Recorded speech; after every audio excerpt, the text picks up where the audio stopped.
Hi, welcome to my podcast, Becoming a Cut Flower Grower. I'm your host, Lydia, and I'm here to share my year of growing and selling cut flowers. I'll be giving you the lowdown on everything I'm doing and sharing all the highs and lows, the good times and the inevitable disasters, all in real time. Join me on my cut flower journey, starting right now.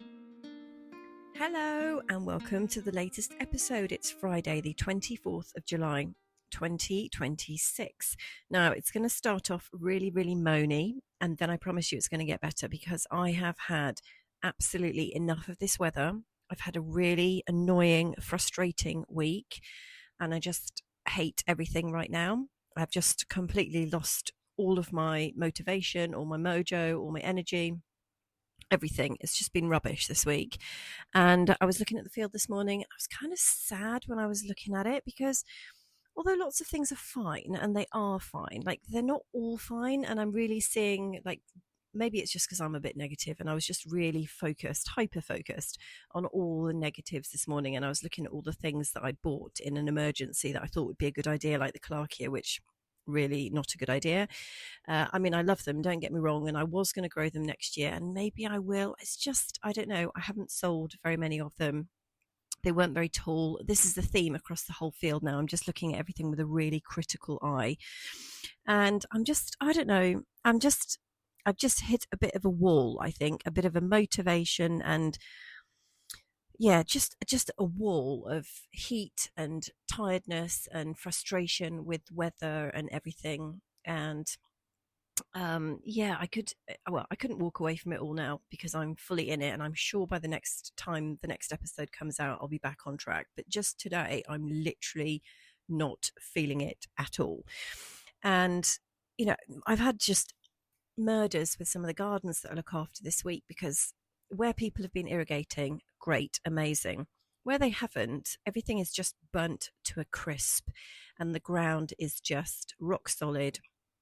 And I get that there are circumstances where people can't water, but sometimes people are just are not watering, and it just has driven me nuts. And the hose pipes at people's houses have driven me absolutely nuts this week. I don't understand how you can own a multi-million-pound house and your hoses are broken, they are kinked, they are leaking.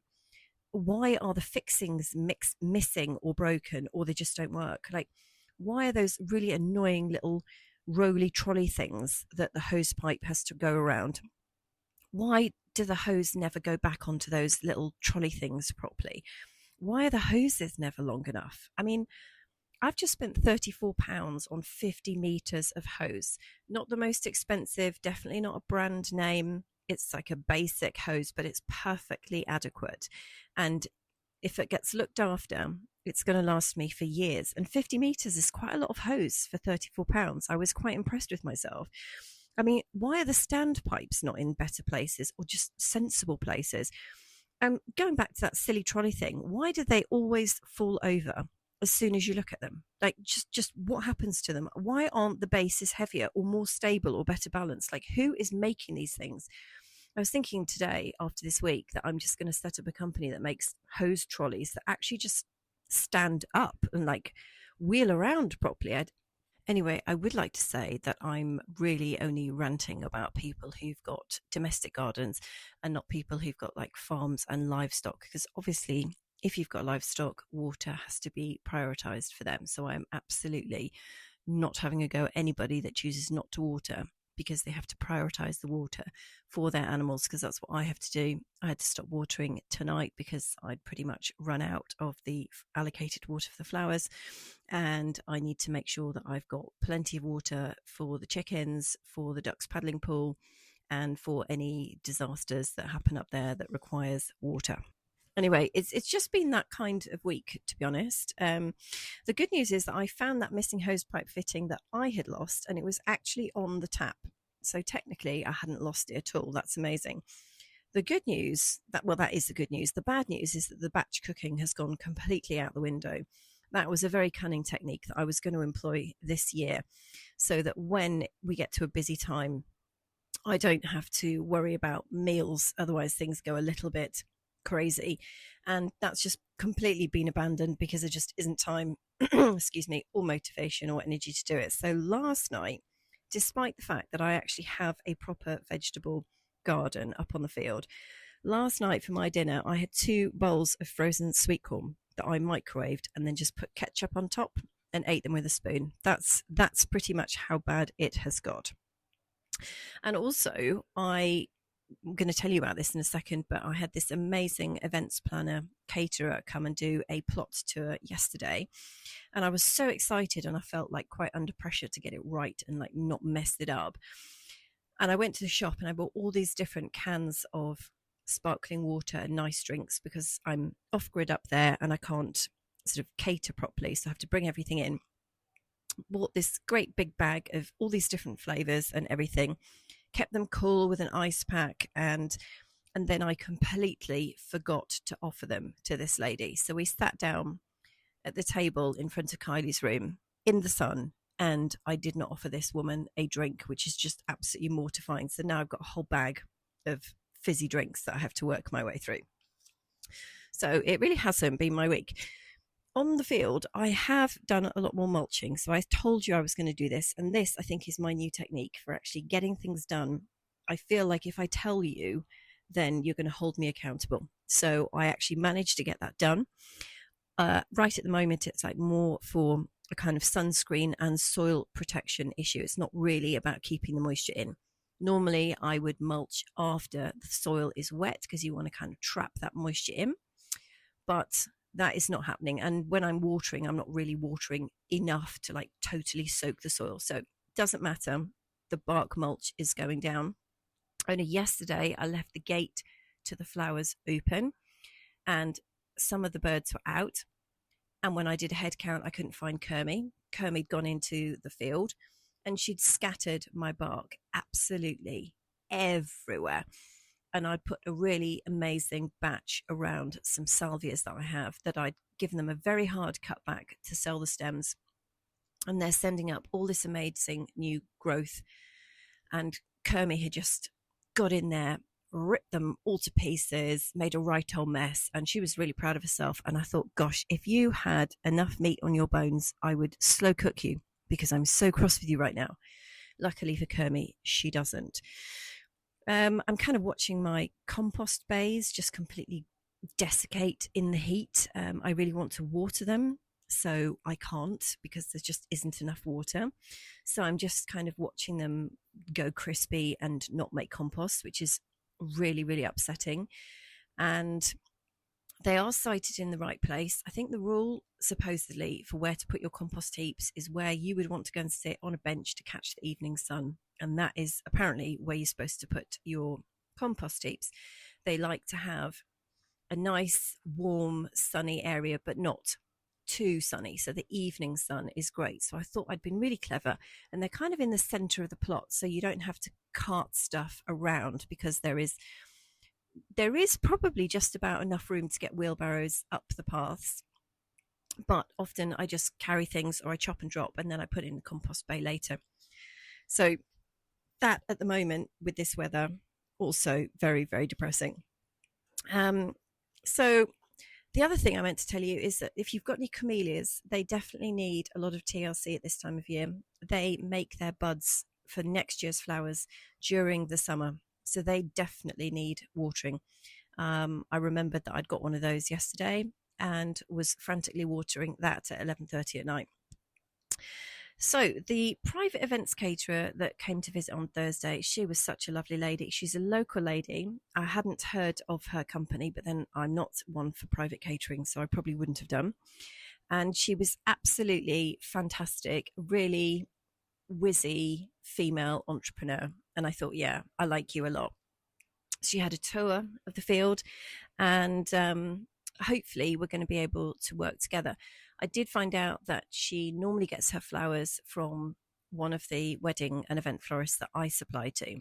So I want to be able to navigate that without any kind of conflict of interest or the sense that I'm pinching business from somebody else. But I'm hoping that's not going to be the case because I think if she ever did decide to buy from me, it's going to be a different type of product and experience than what she would get from a florist, obviously, because I have zero floristry skills. So I'd literally be supplying things in buckets, which is totally different from what any of my florists do.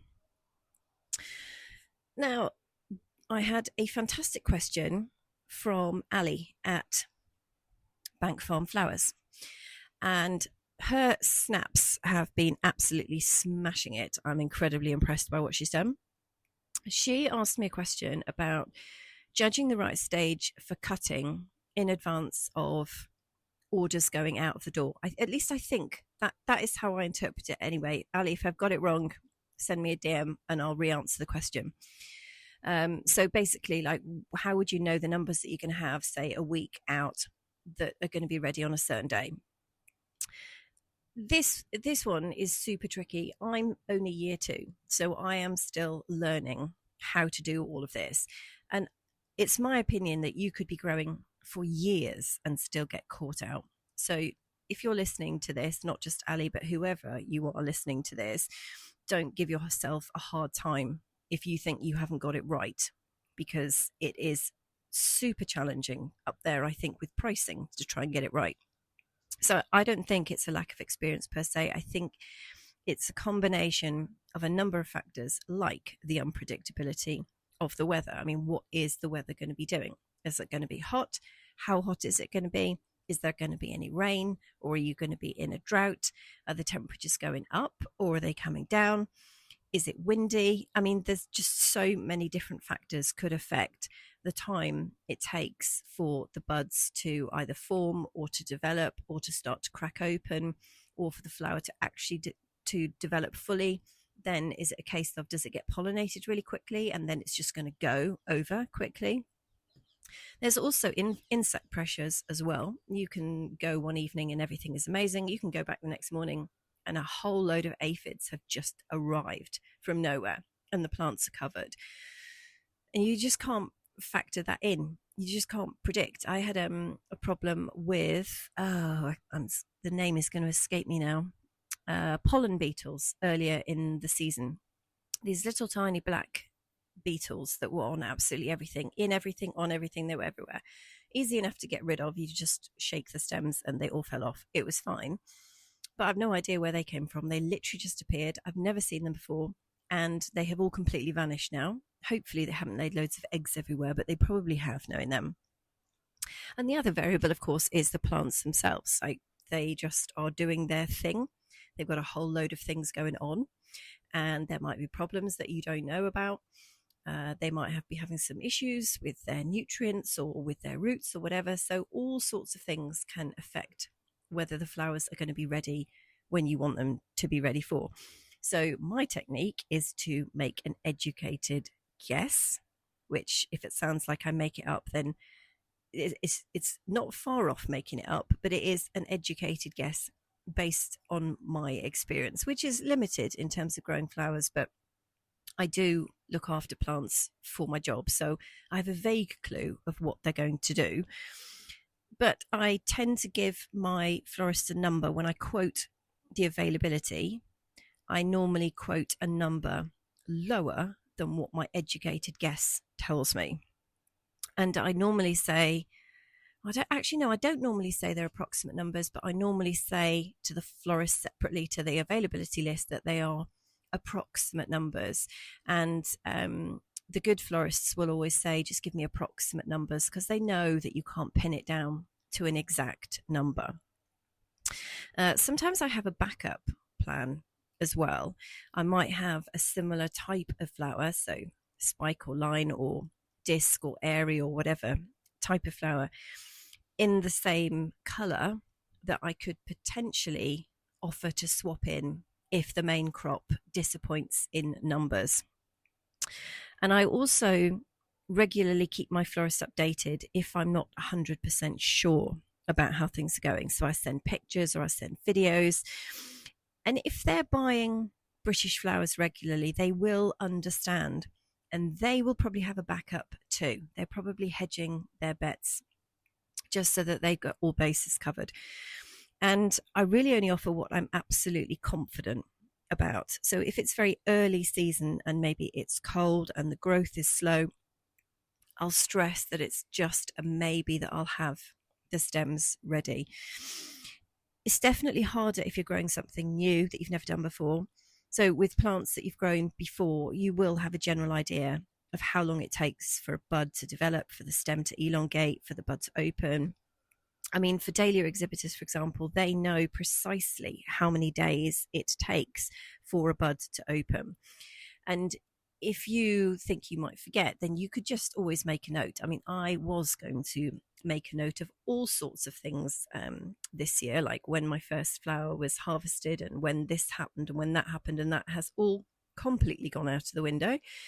I am still doing all of the data collection that I am supposed to be doing, but the sort of extra layer of stuff I just completely forget. I'm normally so excited that something is flowering. Sometimes I take a photo, so I can go back and check through my photos. I like to photo things a lot, so I remember where I was and what I was doing. If I've got an order in the diary, then I make sure that I either cut stems or deadhead the plant the right number of days prior to when I'm going to have to cut for that event, so the next flush is ready for the event. This one is like on a knife edge as well, because again, it comes down to the weather, to the plant conditions, the time of year it is. I get so many variables. So you really, it's just best endeavors, really, especially at the scale I'm growing at. There isn't much room for error. Succession sowing definitely helps enormously here. I mean, this is almost like a backup plan anyway. The idea being that you have a continuous stream of flowers opening over a certain period of time. So you're kind of hedging your bets, and you might be able to cut from the end of one batch and maybe the beginning of another, so that you always have an overlap of that particular flower. So I managed to do that with one crop this year. That was the agrostemma. That worked in an absolute textbook example. Very much doubt I will ever be able to replicate that again. Total fluke. But it actually happened for them. It was amazing. Now, if you're somebody that's got access to electricity, which I don't have, you could cut some of the stems and keep them cool, just chill them, just to slow them down. Make sure you don't put them in a chiller with anything that's giving off ethylene. So if it's an ethylene sensitive stem, they need to go into a little area all by themselves, because if you put them in with something that gives off ethylene, they'll just carry on ripening, carry on opening. But things like peonies are harvested when they're at that rock hard marble stage, and then cold stored, and then put out for sale. And that's why they open so quickly in your house, because they've just been basically put on ice for ages, not literally, but kept cool. So that is also something that you can do. You can cut in advance and just keep everything cold stored. But having said all of that, this summer has just thrown basically all of that in the air, really. I mean, a lot of the crops are basically just a bit of a bin fire at the moment. They're far too short. The quality is not good enough sometimes. They just baked in the sunshine, really, and they're over far too soon. So definitely give yourself some leeway when it comes to being critical of yourself for not maybe getting it right, because it's hard enough at the best of times. And I've had quite a few crops last year that I was growing to order for my wedding and event florist that needed to be ready for a certain event, and I didn't manage to get them ready. So they were ready like a week later or 4 days later, which was no good because they couldn't be used for the event. And then I had all these crops that nobody else wanted because, it was the middle of the week and nobody wanted blue Nigella then. So I made tons of mistakes last year. And the other thing you could do, I don't know how you would feel about this, but the other thing you can do is top up your numbers from another grower. So if you're not already in a local growers group, join one or set one up, and then you can always buy stems from each other. Now, if you're chemical free or you're organic, or you've got any other certain requirements that your entire business hinges on, then you've obviously got to choose wisely when you buy stems in from someone else. But that's not to say that it is not possible to do that. Right, that was that. Now, I've got a couple of shout outs to do, actually. I've got a shout out to do to Flowers of Tower. This is a fantastic grower near Wellington in New Zealand. She sent me a message on Instagram, which for some reason I missed it again. And I thought I'd cracked this, but clearly I haven't.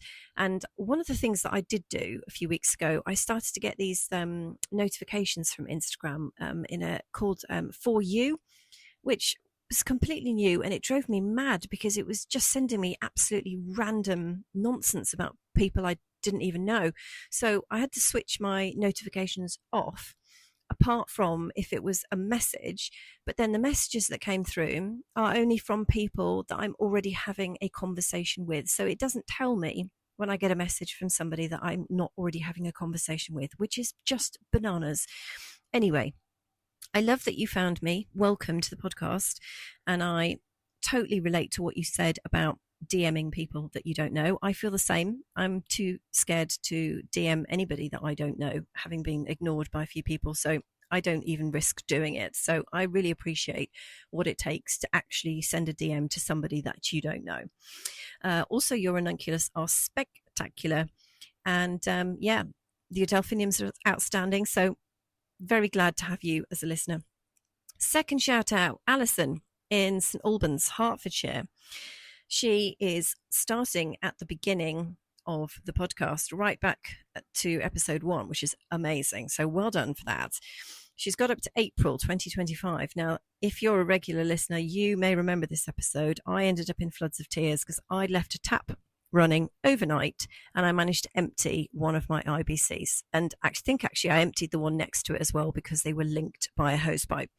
So I lost over 1,400 litres of water overnight, which coincided with the start of a heat wave and a drought. It was an absolute disaster. And I lost the plot on the podcast and I was crying. So thank you, Alison, for getting in touch, for your thoughtfulness to get in touch about that particular moment and for your kind words about the podcast. I'm so excited that you two are now regular listeners. Right.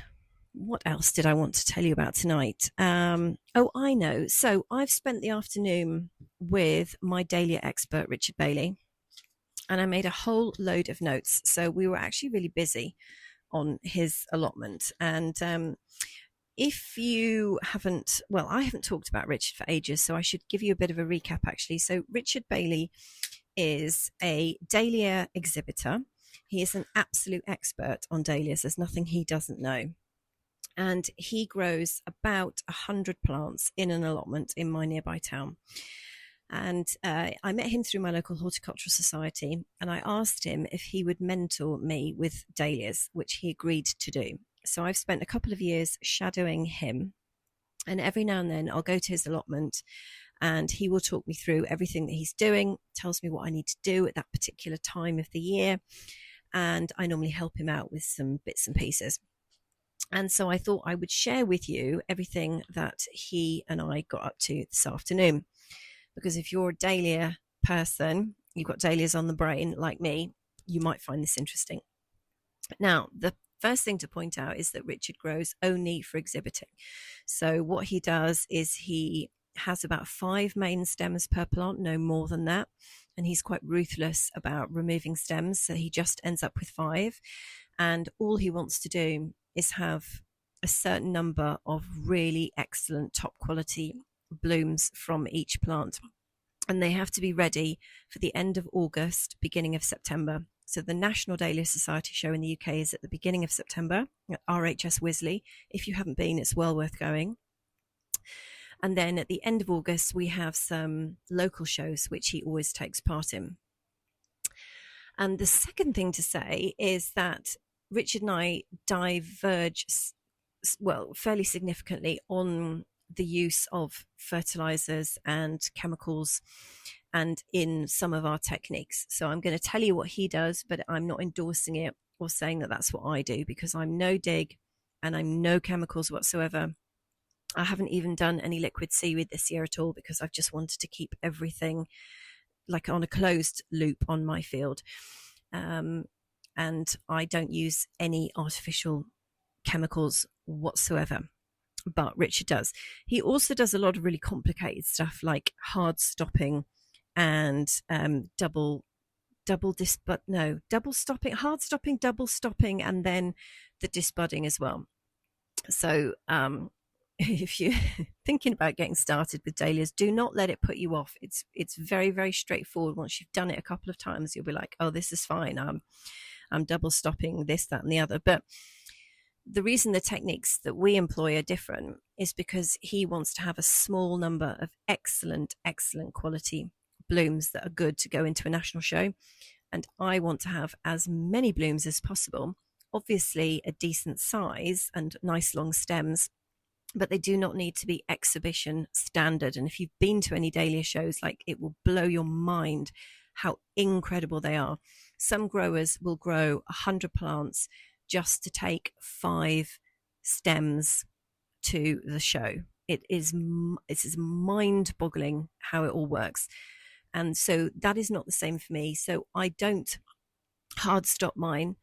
I am careful with the number of stems that I have per plant. Like, I don't want more than 5 or 6. I don't want more than 6 stems per plant, because I do want the plant to make fantastic blooms. But I also don't do like the double stopping and everything, which basically just means that you just cut off stems quite low down so that the plant puts its energy into the remaining stems. Disbudding, definitely we need to be disbudding, no doubt about that. So you'll have the central bud that comes up, and then you'll have like what's known as wing buds, which are like one bud either side of the main bud. They need to come off so that you get a really nice long stem. Very painful to do the first few times. You think it's going to be like awful and you're going to make a terrible mistake. And once you see the quality of the blooms you get, you'll be convinced, and then you'll do it without thinking about it. And you will get more blooms coming up from further down. So you don't think to yourself, oh, I'm going to do this and I'm only going to get one flower from this stem. They will just keep flowering, but you want to have those really good singular stems. So he's growing all fimbriated dahlias this year. Fims are like Richard's speciality. He loves them. Most of mine are fims because I've got a lot of my dahlias from him, but I do have some cactus and some poms as well. He loves the fims. I love the fims. They're incredible. They're like a dahlia on speed, like absolutely amazing. All the petals are twisted around, so it's just outrageous. The hard stopping that he's been doing is to delay the flowering. Now, because of the weather and the conditions this year, the tendency's been for the dahlias to just flower too soon. And bearing in mind, he needs his ready for the end of August, beginning of September. So that's why he's been so ruthless with his. I don't need to worry about that. I'd be quite happy to have more flowering now. I've got about, 8 plants, I suppose, out of my 70 odd that are flowering. I'm quite happy for them to, do their thing when they're ready, but I'm not going to be doing any hard stopping because I'm quite happy to have them now. Most of his stuff is very short this year. Like, you can definitely see the difference. Like, mine are much shorter as well. Kind of doesn't matter how much you water, because it's just the conditions. It's just, if you think that the plants, the dahlias they're great thumping great things. They're absolutely enormous. They have those very thick stems. They have to put so much energy into transporting the water around. Oh, that dog. They have to put so much energy into transporting water around their systems. And in these conditions, when the heat is too much, the stomata on the leaves will close to stop excess transpiration. And if that happens, they can't photosynthesize properly, so the growth will just slow down. There's no way around that. So I was pleased to see that his plants were also short, because every year is a new learning experience for me with dahlias. And sometimes I look at them and think, are you doing what you're supposed to be doing? Have I remembered everything he's told me? But no, we're on the same page as that, which is amazing.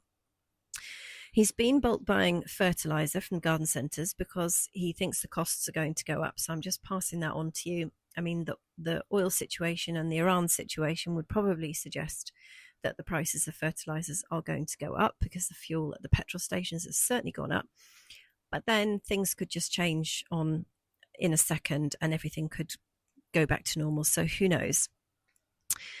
He's got quite a lot of yellow centers on his flowers, which is an absolute no-no for exhibition. They pretty much throw your flowers in the bin if you turn up with a yellow center. It's like the ultimate sin. It is apparently a sign of nitrogen deficiency. What Richard does is he actually feeds his with a lawn feed 2 weeks prior to the shows, and that fixes the yellow centers, because lawn food is extremely high in nitrogen, and it's just like a huge boost of nitrogen for them, and that apparently gets rid of the yellow centers. Now, he's got a whole load of seedlings growing. They're actually really decent sized plants. Richard is really big into growing new seedlings for dahlias, and he collects all the seed and cultivates them. And he's actually had 2 dahlias named, which is really like a huge process. It takes, I don't know, 5 or 7 years, something like that, to actually get a dahlia registered as a new variety. And he's done that a couple of times, and he's got some really, really pretty ones this year. He incorporates bone meal into the soil 3 weeks before he plants out. Now, I think most people will probably have their dahlias in the ground by now, but there is a possibility that they haven't. So he adds bone meal to the soil 3 weeks before planting out. And at the moment, he's doing feeds with a mixture of Miracle-Gro and seaweed in the watering can. So 1 scoop of Miracle-Gro and half a capful of seaweed in a 10-litre watering can. He's also, and this is a new one on me, he's also been adding Epsom salts as a not a foliar feed, but just like a soil feed. And I've heard some people doing this, so I had a look on the packet, and Epsom salts are made up of 32% sulfur and 16% magnesium. So he showed me the plants that he'd put the treatment on in the early July, so that was like 3 weeks ago, and the plants have definitely greened up and look more, well, they look pretty amazing, to be honest. So that, I guess, shows, I suppose, that the treatment has worked. And what else does he do? Oh yeah, he gave me another useful tip. He waters his tomatoes with warm water. So he'll put a watering can of water in the greenhouse and let it warm up all day, and then he waters the plants with warm water, so there's no cold shock. So I thought that was quite an interesting technique, actually. So the job for today was to water and feed some of his poms and completely soak them. Like, he does a proper sort of well around each of his dahlias, unlike me. I have tried, but then it sort of just doesn't work, but he's very good at doing that. And then, so we fed them with the scoop of Miracle-Gro, the capful of seaweed in the 10-litre watering can, and then we mulched them with a mix of his homemade compost. So he cold composts, so it takes him about a year to get his compost ready, and it's lovely. Had a bit of mixture of horse manure in there as well. And then he also adds into the mix hops, like the shell casings from the hops, which we have a brewery in our town, and the brewery give away enormous sackfuls of the old hop flowers. Once they've gone through the beer making process, they get boiled and then put outside the brewery, and they're free, so people can just go and take them, and he uses them as a mulch. And what else did we do? No, that was about it, actually. He was telling me that the time it takes from a bud to a flower for a pom is 15 days. So we did some disbudding today, because he knows that he needs these to be ready again for the end of August, beginning of September. So he doesn't want any flowers in 15 days. But that 15 days is also based on normal weather conditions. So we're not the only ones trying to predict when things are going to be ready on time. Like, exhibitors really, really have it tough as well. So I think, oh yes, two final things. So, I'm growing rose lilies this year, which are these fancy lilies, which are doubles. and they don't have any pollen or stamens sticking out of them. So you don't have any risk of getting pollen on your clothes or being toxic for cats and dogs. And they are just stunning. So I bought myself some, finally got them planted out in some tubs with ericaceous compost, and they're amazing. And I'm just about to get my first flower to open. And I saw a post on Instagram from Six Duchess Farm over in the States, who are amazing growers. And I put a comment on and got a reply to say the most useful tip ever, which is to harvest once at least one flower is open. And that is so useful for me because I don't know what I'm doing with these things. That is a great tip from somebody who is growing them professionally on the scale, and they look absolutely amazing. So hop on over to Six Duchess Farm and check their rose lilies out because they're absolutely amazing. And finally, one final thing.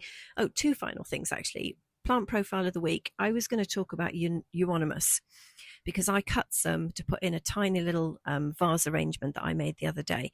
And I was reminded of how amazing this plant is. So I thought I'm going to talk about that tonight, but I have actually run out of time. So I'm going to talk about that next week. The last thing I wanted to say before I go is a reminder not to compare yourself on Instagram to other growers. I mean, I sometimes I go down an absolute doom hole of doing this, and it's so bad for me. And I posted a reel last night for the first time in 2 weeks. I'm not sure why I took such a long break exactly. In fact, I don't even know where July has gone, to be honest, because I had just been massively overthinking what I should be doing in these reels. And there's all these other reels that tell you how you should be doing your own reels. And there's just not enough hours in the day to do all of this stuff. So I thought, you know what, I'm just going to do a reel of me explaining why I haven't posted and just showing my echinacea, which I'm very proud of. And yes, they look great, but I would like you to know that right behind me is an entire bed of bindweed that I have not got round to getting out yet, and a table full of dead stuff in trays, which I was actually quite embarrassed about before the caterer came to visit, or private events company came to visit on Thursday. So I hid everything that was dead on the table underneath the table. So hopefully she didn't see it. But it's just, that reel is like one shot, one angle facing what I wanted you to see. Maybe I should do a reel of all of my dead stuff. That would probably be more interesting and more relatable than a whole load of echinacea, which lots of people are growing echinacea. And, it just kind of does its own thing. So I can't even really claim any credit for it. And I didn't even grow it myself. I bought it from a local grower who is absolutely amazing and planted it out. And I do take care of it, obviously. But yes, you should have seen what was behind me. So don't be put off if you're watching reel after reel of people doing amazing displays and loads of stuff in buckets and all of this impressive stuff, because it is impressive and everyone's working really hard this year and it's amazing. But don't forget that they've got an absolute ton of weeds right behind them as well, and loads of dead stuff as well. And there's always something going on behind the camera. So that's all I want to say. And I want to wish you the most amazing weekend, because I am really excited about the weekend. I've had, as you know, a horrible week, and I am so glad it's over. Roll on the weekend and have a wonderful time. And please come back and join me on Tuesday for the next episode, because you're always, always very welcome. All the best.